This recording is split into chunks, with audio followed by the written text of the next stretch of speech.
Excuse me. কি কি ভাইয়া, এই মেয়েটা মনে হয় ইংরেজি জানে না। আচ্ছা, এই রাস্তায় কি রহমান সাহেবের বাড়ি? কি করবেন আপনি ওখানে গিয়ে? নাচবো, তাতে তোর কি? আর তুই কি এসব জিজ্ঞাসা করার? তোকে যা জিজ্ঞাসা করছি তুই তাই বল। এখন চুপচাপ বল রহমান সাহেবের বাড়ি কোনটা।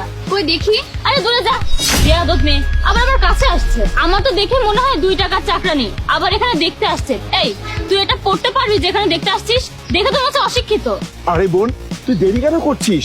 বাবা আমাদেরকে 10 মিনিট সময় দিয়েছে মেয়ের সাথে কথা বলার জন্য। যদি আমরা দেরি করে যাই তাহলে আমাদের উপরে কি প্রভাব পড়বে তুই ভাব। এই মূর্খ কিছু জানে না। চল, আমাদের দেরি হয়ে যাচ্ছে, চল।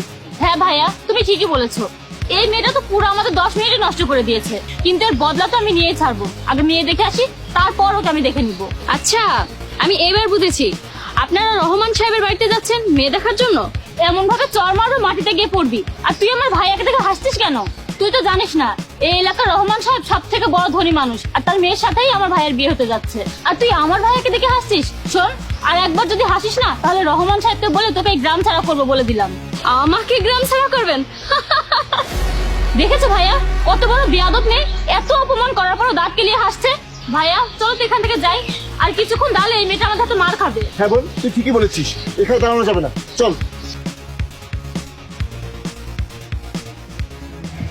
ভাই শোনো, তুমি বলতে পারবে এখানে রহমান সাহেবের বাসা কোনটা? ওই যিনি এক্সপোর্ট ইম্পোর্টের বিজনেস করেন। আচ্ছা, রহমান সাহেবের বাসা? ওনাকে কে না বা চেনে?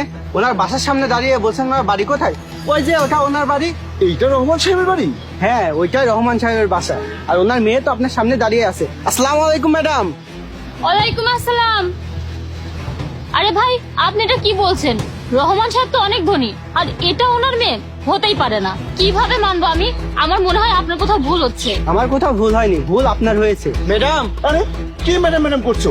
অ্যাড্রেস বলে দিয়েছো না, এখন যাও। মাথা খারাপ করে দিচ্ছে। বোন, এটাও তো হতে পারে এটাই রহমান সাহেবের মেয়ে, বাড়িটার সামনে, আর মেয়েটাও এখানে।